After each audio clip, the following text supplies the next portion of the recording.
రాష్ట్ర ప్రభుత్వం, కూటమి ప్రభుత్వం 2 సంవత్సరాలు పూర్తి చేసుకొని ప్రత్యేకించి విశాఖ జిల్లాకు వాళ్ళు చేసినటువంటి కొన్ని ఘనమైనటువంటి విషయాలు మీ దృష్టికి తీసుకురావాలి. మీ ద్వారా యావత్ రాష్ట్రానికి కూడా తెలియజేయాలనే ఉద్దేశంతో కొన్ని విషయాలు తెలియజేయడానికి ఈ పత్రికా సమావేశం ఏర్పాటు చేయడం జరిగింది. గౌరవ ముఖ్యమంత్రి గారు ప్రశాంతమైనటువంటి ఒక విశాఖపట్నాన్ని ఈ రోజున వారు గోవా సాంప్రదాయాన్ని తీసుకొస్తామని, గోవాలో ఉన్నటువంటి పద్ధతులు, గోవాలో ఉన్నటువంటి సాంప్రదాయాలు, గోవాలో జరుగుతున్నటువంటి కార్యక్రమాలు విశాఖలో కూడా తీసుకొచ్చి విశాఖపట్నాన్ని, ఉత్తరాంధ్రని గోవాలా తీర్చిదిద్దాలనేది వారి ప్రధాన ఉద్దేశం అని మీకు తెలుసు, అందరికీ తెలుసు. అందులో భాగంగా మరి కూటమి ప్రభుత్వం తీసుకున్నటువంటి ఒక కీలకమైన అంశం విశాఖ ప్రజలకు ఏంటి అంటే, విశాఖ బీచ్లో షాక్స్. విశాఖ బీచ్లో షాక్స్ అంటే చాలామందికి తెలియట్లేదు. నాకు కూడా ఫస్ట్ అర్థం కాలే. షాక్స్ అంటే స్నాక్స్ అనుకున్నాను నేను. సహజంగా షాక్స్ అంటే అదేదో మంచి కార్యక్రమేమో, అభివృద్ధి చెందుద్దేమో, గోవాలో అలా ఉంటుందేమో అని. తీరా చూసేసరికి షాక్స్ అంటే సహజంగా తాగే వాళ్ళందరూ కూడా కూర్చొని తాగుతారు. షాక్స్ అంటే బీచ్లో పడుకొని తాగొచ్చు అనేది దాని అర్థం. గౌరవ ముఖ్యమంత్రి గారికి, కూటమి ప్రభుత్వం పెద్దలకు, వైఎస్ఆర్ కాంగ్రెస్ పార్టీ నుండి ఈ వేదిక ద్వారా మేము కొన్ని ప్రశ్నలు అడగదలుచుకున్నాం. అయ్యా, మీరు సంపద సృష్టిస్తానంటే మేమందరం ఏదో అనుకున్నాం, కానీ ప్రశాంతమైనటువంటి ఒక విశాఖ నగరాన్ని మీరు ప్రశాంతత కోసం వెళ్ళేటువంటి బీచ్ల్ని మీరు వాటిని బార్లుగా మార్చేసి మరి మీరు సంపద సృష్టించుకుంటామని అంటే మరి విశాఖ ప్రజలు మీకు ఓటు వేసింది దీనికేనా అని ఈ వేదిక ద్వారా నేను మీ వారిని ప్రశ్నిస్తున్నా. అంతేకాదు, వారంటారు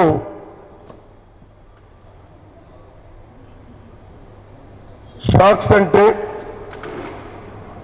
గోవా సాంప్రదాయం, గోవాలో ఉన్నటువంటి పల్స్ పోలియో, మీరు ఆనందం, ఆహ్లాదం విశాఖ ప్రజలకు ఎందుకు కలగకూడదు అనేది వాళ్ళ భావన, కూటమి ప్రభుత్వం వాళ్ళ భావన. మేము ఈ వేదిక ద్వారా మిమ్మల్ని అడుగుతున్నాం, మీరు షాక్స్ అని పెట్టారు కదా, వాటిని మాకు సరిగ్గా అర్థం కావట్లేదు. విశాఖ ప్రజలకు గతంలో మీరు ఒక పథకం పెట్టారు, మీరు ముఖ్యమంత్రిగా ఉన్నప్పుడు, మీరు అని.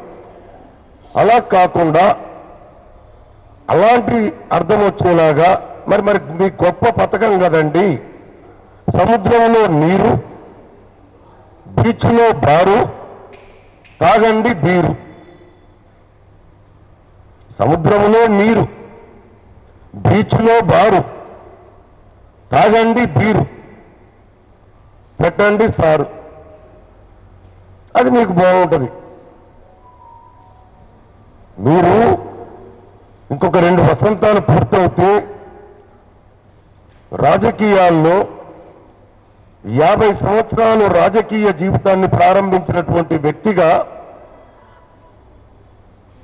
ఇలాంటి సందర్భంలో మీరు ఇలాంటి పథకాలను తీసుకొచ్చి విశాఖ ప్రజల్ని తాగుబోతులుగా తయారు చేస్తూ మీకు ఓటు వేసి గెలిపించినందుకు మీరు ఇలాంటి పథకాలు తీసుకొస్తున్నారంటే మరి దయచేసి మీకున్న అనుభవంలో మీరే ఆలోచించాల్సిందిగా, అలాగే విశాఖ ప్రజలు గమనించాల్సిందిగా కూడా మీకు ఈ సందర్భంగా తెలియజేస్తా ఉన్నా. రేపు గ్రేటర్ విశాఖ ఎన్నికలు జరుగుతాయని చెప్పి మీ దత్తపత్రికలు నిన్న రాశాయి మీ మీడియా. రాబోయే ఎన్నికల్లో ప్రధాన ఎజెండాగా గ్రేటర్ విశాఖలో ముఖ్యమంత్రి గారు మీరు చేసినటువంటి ఈ షాక్స్ లేదు, తోపుడు పనులు తీసేసి ఒక 30-40 వేల మందిని పని లేకుండా చేసి వాళ్ళ కడుపు కొట్టినది అదొక అంశమైతే అదొక షాకు. ఫుడ్ కోర్టు తీసేసి రాత్రి 11 తర్వాత విశాఖపట్నం వచ్చిన వాళ్లకు మరి తిండి లేకుండా చేసింది అదొక ఘనత అయితే, విశాఖలో ఉన్నటువంటి ఖరీదైన భూముల్ని 99 పైసలకే మీరు మీ తాలూకా తాపేదారులకు మీరు దారాదత్తం చేసింది అదొక వరమైతే, మీకు సంబంధించినటువంటి ఒక వ్యక్తికి మరి ఎకరాలు మీరు దారం చేసింది అదొక అంశమైతే, ఇదిగో మా 2 సంవత్సరాల పరిపాలన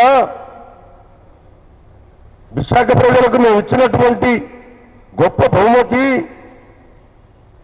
మా ఆలోచన విధానం విశాఖ ప్రాంతం వాళ్లకు ఎలా ఉంటుంది అని మీరు తెలియజేసి రేపు రాబోయే గ్రేటర్ విశాఖ ఎన్నికల్లో ఈ వేదిక నుండి వైఎస్ఆర్ కాంగ్రెస్ పార్టీ నుండి మిమ్మల్ని చాలా సూటిగా ప్రశ్నిస్తున్నా, బలంగా ప్రశ్నిస్తున్నా, జగనన్న మనిషిగా, వైఎస్ఆర్ కాంగ్రెస్ పార్టీ వాడిగా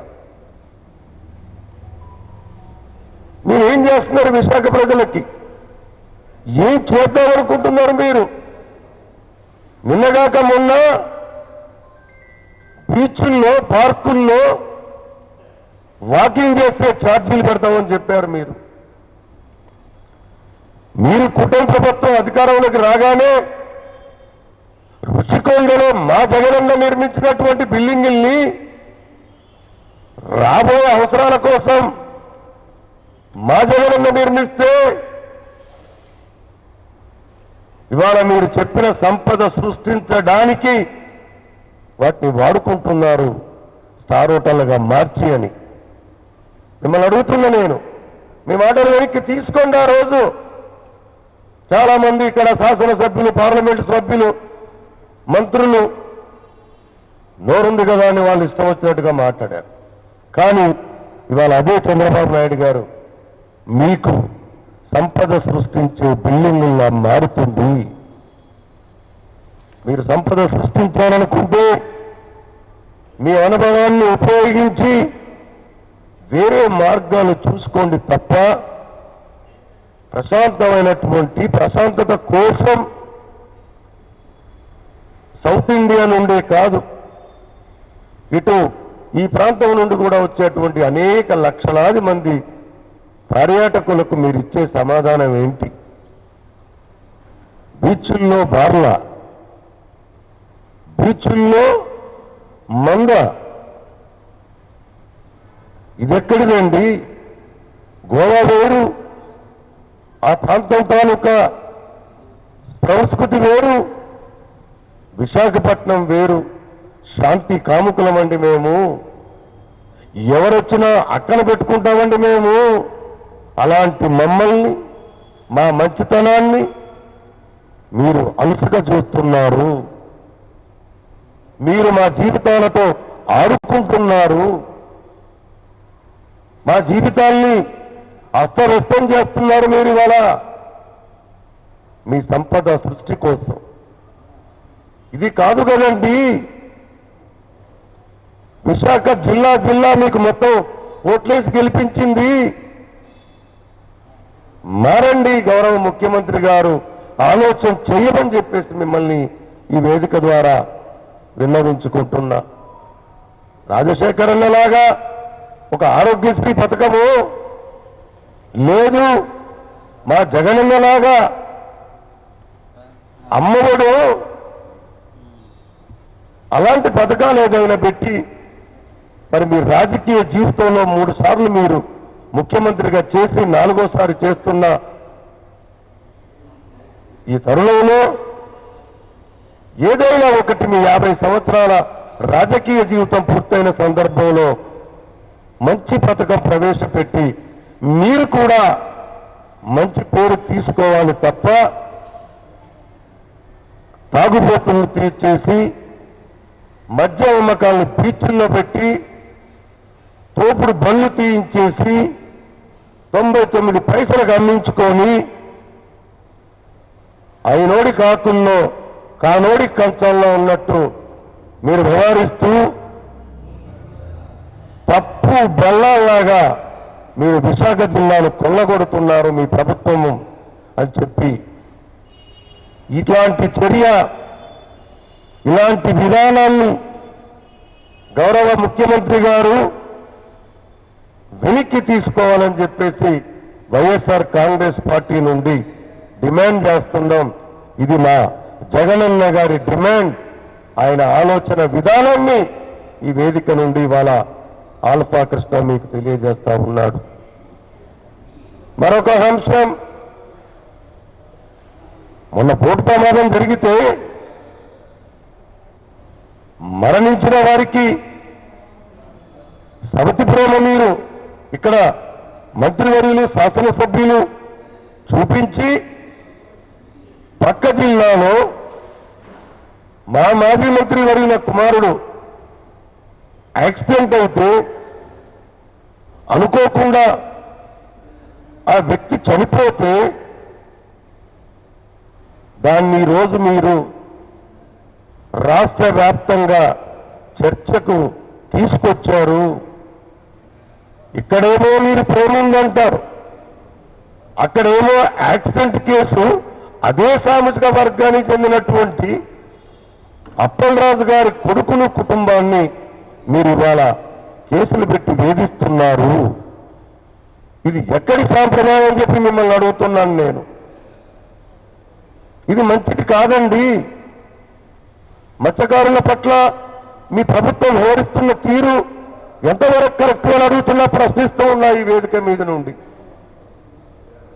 అంతేకాదు గౌరవ హోమ్ మినిస్టర్ చెల్లి అనితమ్మ గారు నిన్న విజయనగరంలో మొన్న మాట్లాడుతూ అంటారు, కోడికత్తి కేసులో 5 సంవత్సరాలు జైల్లో పెట్టారట. ఎవరు పెట్టారండి? ఎవరు పెట్టారు చెల్లి? మేం పెట్టామా? మీ ప్రభుత్వంలో ప్రతిపక్ష నేతని, మా జగనన్నని పొడిచిన వ్యక్తి మీరే కదా కేసులు కట్టింది, మీరే కదా ఆ రోజు పెట్టింది. ఆ కేసుకి అప్పలరాజు గారి కొడుకు యాక్సిడెంట్ కేసుకి మీరు లంకె పెట్టి చూపిస్తున్నారు. అమ్మ ఏంటిది? ఎయిర్పోర్ట్లో పొడిచిన దానికి, అనుకోకుండా యాక్సిడెంట్ అయిన దానికి అసలు సంబంధం ఏంటి అని అడుగుతున్నా. దయచేసి మీకు పూర్తి సమాచారాన్ని మీరు ఇంటెలిజెన్స్ నుండి పోలీస్ ద్వారా తెప్పించుకొని గౌరవప్రదమైనటువంటి బాధ్యత కలిగినటువంటి ఒక హోమ్ మినిస్టర్గా మీరు స్టేట్మెంట్లు ఇవ్వాలే తప్ప మీరు ఏది నచ్చితే అది ఇస్తే మీ పదవికి మంచిది కాదు, తెలుసుకోమని చెప్పి సహోదరి అనితమ్మ గారికి వేదిక నుండి తెలియజేస్తా ఉన్నా. అంతేకాదు ఇక్కడ ఉన్నటువంటి శాసనసభ్యులు, దక్షిణ నియోజకవర్గం శాసనసభ్యులు వంశీకృష్ణ శ్రీనివాస్ గారు, లేదు పెందుర్తి చెందినటువంటి పంచకర్ల రమేష్ బాబు గారు, వారు సంయుక్తంగా ఒక ప్రెస్ నోట్ రిలీజ్ చేశారు. జగన్ గారు పరామర్శకు రాలేదు, బల ప్రదర్శనకు వచ్చారు అని.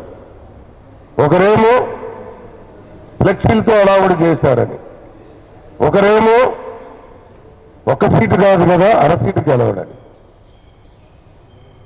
పరామర్శించడానికి వస్తేనే మా జగనన్న తాలూకా విధానం మీకు బలంగా కనబడుతుంది, మీ గుండెల్లో రైలు పరిగెడుతున్నాయి, ఏం చేయాలో తోచటం లేదు మీకు. మరి బల ప్రదర్శనకు వస్తే మీరు తట్టుకోగలరా? అంతేకాదన్నా, మీ పార్టీకి సంబంధించినటువంటి వ్యక్తి వేరే మేం కాదు కదండి, మీ మీద ఆరోపణ చేసి ఒక మంత్రి గారికి మీరు సిఫార్సు లెటర్ రాశారని ప్రెస్ మీట్ పెట్టి మీ తాలూకా విధానాన్ని తెలియజేశారు. దయచేసి ఆ అన్నకు చెప్తున్న ఈ తమ్ముడిగా ముందు ఇంట గెలిచి రచ్చగలమని చెప్తున్నా. మీకు తెలియదా రాజకీయాలు ఏంటన్నా? రాజకీయాల్లో శాశ్వత మిత్రుడు శాశ్వత శత్రువు ఉంటాడా? ఏదైనా జరగచ్చు కదా. కానీ బాధ్యత కలిగినటువంటి ఒక శాసనసభ్యులుగా మీరు కూడా అలా మాట్లాడడం మంచిది కాదు అని చెప్పి ఈ వేదిక ద్వారా ఆ వంశానికి నేను తెలియజేస్తా ఉన్నా. మరో రమేష్ అన్న అంటాడు, పంచకాల రమేష్ బాబు గారు, అయ్యా మీరు జోస్యాలు చెప్పేస్తున్నారు, జోస్యాలు చెప్పి ఒక సీటు కాదు కదా అర సీటు కూడా గెలవదని. నిజమే అన్నా, మీరు చెప్పింది కరెక్టే. 2 సంవత్సరాల్లో విపరీతమైన అభివృద్ధి చేస్తారు కదా మీరు, మీకు నమ్మకం ఉంది కదా. అభివృద్ధి ప్రదాత మీ గవర్నమెంట్ తిరుగు లేదనుకుంటున్నారు కదా. మీరుగా మాకు సింగిల్గా పోటీ చేయండి అన్న జీవీఎంసీలో రండి. తెలుగుదేశం పార్టీ వాళ్ళు అంత నమ్మకం ఉంటే జనసేన వాళ్లకు ఒక శాసనసభ్యుడిగా మీకే అంత నమ్మకం ఉంటే రండి. రాబోయే జీవీఎంసీ ఎన్నికల్లో మీ సత్తా ఏంటో, మా జగనన్న సత్తా ఏంటో, మా పార్టీ సత్తా ఏంటో మీకు చూపిస్తాం. అప్పుడు తెలుస్తుందంటే మీకు 2029లో 1 గెలుస్తాము, అర గెలుస్తాము, పావు గెలుస్తాము. దిగితే కదన్నా రుచి తెలిసేది. దిగకుంటే ఎలాగా? మీ పార్లమెంటులో ఆ పంచదార గ్రామంలో జరుగుతున్న దాన్ని ముందు చక్కబెట్టుకోండి, మీరు కూడా జోక్యం చేసుకోండి. అనకాపల్లి పార్లమెంట్లో జరుగుతున్నటువంటి దాన్ని తప్పు కదన్నా. ఆ రోజు చూశారు కదా మీరు 2019లో ఎన్ని సీట్లు వచ్చాయి మీకు తెలియదా? తెలుసుకోవాలన్నా. ఎప్పుడైనా సరే, ఏ ఎలక్షన్ అయినా సరే మేము రెడీ. మా జగనన్న సారథ్యంలో వైఎస్ఆర్ కాంగ్రెస్ పార్టీ సింగిల్గా పోటీ చేస్తాం. మీకు దమ్ము ఉంటే మాతో సింగిల్గా రండి. అది కదన్నా రాజకీయంలో విశ్వసనీయత. విభజించు పాలించు అనే రాజకీయం మీరు చేస్తూ ప్రశాంత వాతావరణాన్ని విశాఖలో చెడగొడుతూ ఒక ప్రక్క ప్రగతిశీల సంఘాలు, వామపక్షాలు, ఐద్వా సంఘాలు, స్వచ్ఛంద సేవా సంస్థలతో పాటు వైఎస్ఆర్ కాంగ్రెస్ పార్టీ తరపున అనేకమైనటువంటి నిరసన కార్యక్రమాలు చేస్తుంటే బీచ్లో షాక్స్ వద్దని దున్నపోతు మీద వర్షం పడ్డట్టు స్పందించలేదు. ఇది చెప్పండి అన్న మీరు మీ ముఖ్యమంత్రి గారికి, ఇది చెప్పండి అన్న మీరు పవనన్న గారికి, ఇది చెప్పండి అన్న మీరు రాష్ట్ర ప్రభుత్వానికి. ఇది కదా మేము కోరుకుంది. నిజాలు మాట్లాడలేరు మీరు. నిజాలు మాట్లాడకుండా మీ ఇష్టం వచ్చినట్టుగా మాట్లాడేస్తారు. ఎక్కడిదన్నా రెఫరెండంగా రండి. జీవీఎంసీ ఎన్నికల్లో, గ్రేటర్ విశాఖ ఎన్నికల్లో మీకు నమ్మకం ఉంటే, మీకు విశ్వాసం ఉంటే రండి, మేము పోటీ చేస్తాం. వైఎస్ఆర్ కాంగ్రెస్ పార్టీ మా జగనన్న సారథ్యంలో. అప్పుడు తెలుస్తుంది మీకు, అప్పుడు తెలుస్తుందండి మీకు. అర గెలుస్తాము, పావు గెలుస్తాము. నిన్న మా అన్న బొత్సన్న గారు తల్లికి వందనం గురించి ప్రశ్నించారు. చెప్పండి సమాధానం బొత్స గారికి. మా అన్నయ్యనే ఉత్తరాంధ్ర, నా పెద్ద దిక్కు. సమాధానం ఉండదు మీ దగ్గర. తాగండి, తిరగండి, పడుకోండి, పడుకుని తాగండి, షాక్స్, తోపుడు పనులొద్దు, 99 పైసలకి అమ్ముకుంటాం, మా ఇష్టం వచ్చిన ఎకరాలు ఇస్తాం, జగనన్న కట్టింది ఇప్పుడు మేము సంపద సృష్టి కింద వాడుకుంటాం. నిజాలు మాట్లాడడం తెలుసుకోండి అని చెప్పేసి మీ అందరికీ తెలియజేస్తున్న ఈ వేదిక మీద నుండి అభివృద్ధిలో పోటీపడండి. 2019 నుండి మా జగనన్న విశాఖ చేసింది ఏంటో, విశాఖ జిల్లాకు చేసింది ఏంటో, 24 నుండి 26 వరకు మీరు చేస్తున్నదేంటో మీరు నాతో చర్చకు రావాల్సిందిగా ఈ వేదిక నుండి సవాల్ చేస్తూ, దయచేసి బీచ్ షాక్స్ని మీరు రద్దు చేయాలి. అంతేకాదు మీ సూపర్ 6ని మీరు చెప్పిన విధంగా అమలు చేయాలి. అక్రమ కేసులను ఎత్తివేయాలి. గ్రేటర్ విశాఖలో మేము రిఫరెండంగా తీసుకుంటున్నాం. మా జగనన్న గారు రిఫరెండంగా బహిరంగంగా చెప్తున్నాడు. మీకు దమ్ముంటే డిబేట్ కాంపిటీషన్లో మాతో పోటీకొచ్చి మీ ఎజెండా మీరు చెప్పండి. ఈ షాక్స్ అని లేదు, మీరు చేసిన ఇందాక చెప్పిన కార్యక్రమాలని. మా ఎజెండా అభివృద్ధి ఎజెండా మా జగనన్న సారథ్యంలో మా వైఎస్ఆర్ కాంగ్రెస్ పార్టీ నుండి మేము వస్తాం, రిఫరెండంగా భావిస్తాం అని చెప్పి తెలియజేస్తూ, మాట్లాడే ముందు, అభివృద్ధి గురించి మాట్లాడే ముందు, జగనన్న గురించి మాట్లాడే ముందు, వైఎస్ఆర్సీపీ గురించి మాట్లాడే ముందు మీ విశ్వసనీయత ఏంటో, మీ బలమేంటో తెలుసుకొని మాట్లాడాల్సిందిగా శాసనసభ్యులకు, మంత్రివర్యులకు తెలియజేస్తూ, అక్రమ కేసులు ఎత్తివేసి మీరు అన్కండిషనల్గా ప్రజాస్వామ్య పద్ధతిలో చట్టం ఎవరికి చుట్టం కాదని చెప్పి తెలియజేసి, అలాంటి కేసుల్లో మీరు ప్రస్తావిస్తూ మీరు